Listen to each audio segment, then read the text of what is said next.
Suheldev Bharatiya Samaj party अपना 20वां स्थापना दिवस मना रही है, जिसके क्रम में सावधान रथ यात्रा प्रदेश कार्यालय लखनऊ से 26 सितंबर से प्रारंभ होकर सावधान महारैली के नाम पर 27 अक्टूबर को गांधी मैदान पटना में समापन होगा।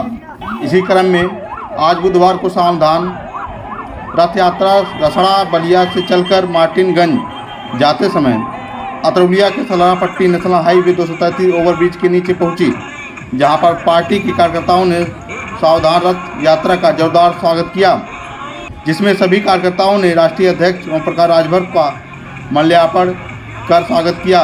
पत्र प्रतिनिधियों से वार्ता कर ओम प्रकाश राजभर ने 2024 चुनाव को लेकर कहा कि कांग्रेस तो हथिये पर चली गई, वहीं बसपा भी 2017 में एक सीट पर ही सिमट कर रह गई। सपा और ओम प्रकाश राजभर साथ रहकर 47 से 125 सीट पहुंचा दिए।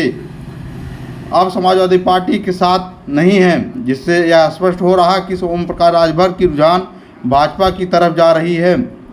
रथ यात्रा के स्वागत में सैकड़ों कार्यकर्ता मौजूद रहे।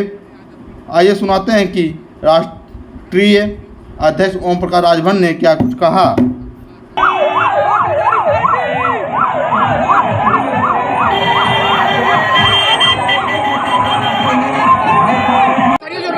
इसका उद्देश्य क्या है?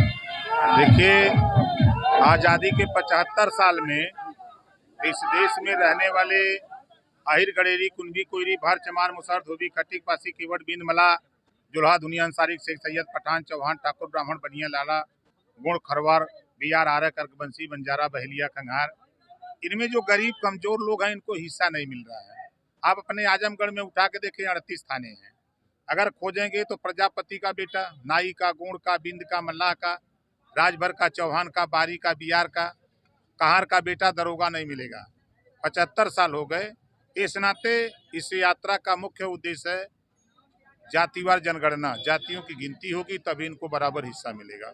बाबा साहब डॉक्टर अम्बेडकर जी ने संविधान में व्यवस्था दिया है, हर 10 साल पे जातिवार जनगणना। 2 तरह की शिक्षा है, देश एक है, संविधान एक है, राष्ट्रपति एक है, तो फिर 2 तरह की शिक्षा क्यों? गरीब के बेटा बेटी के लिए अलग, अमीर के बेटा बेटी के लिए अलग। जब कोई परीक्षा होती है नौकरी के लिए तो पेपर एक आता है, चाहे वो सरकारी में पढ़े चाहे प्राइवेट में। तो ऐसी स्थिति में जब पेपर एक आता है तो हम लोगों की मांग है, हम लोगों की चाहत है, गरीबों को जगा रहे हैं कि देश में एक समान अनिवार्य और फ्री शिक्षा लागू हो। आज RBI से, रिजर्व बैंक ऑफ इंडिया से, जब देश के उद्योगपति कर्ज लेते हैं 1000 करोड़, 1500 करोड़, 2000 करोड़, 800 करोड़, तो जब उनके ऊपर विपत आती है तो उनके कर्जे माफ हो सकते हैं। तो फिर गरीब कमजोर लोग जो हैं, जो घरेलू बिजली का बिल, पंखा और लाइट जलाते हैं, तो इनका बिल क्यों नहीं माफ होता है? इनके घरेलू बिजली के बिल माफ करने के लिए इनको जागरूक कर रहे हैं।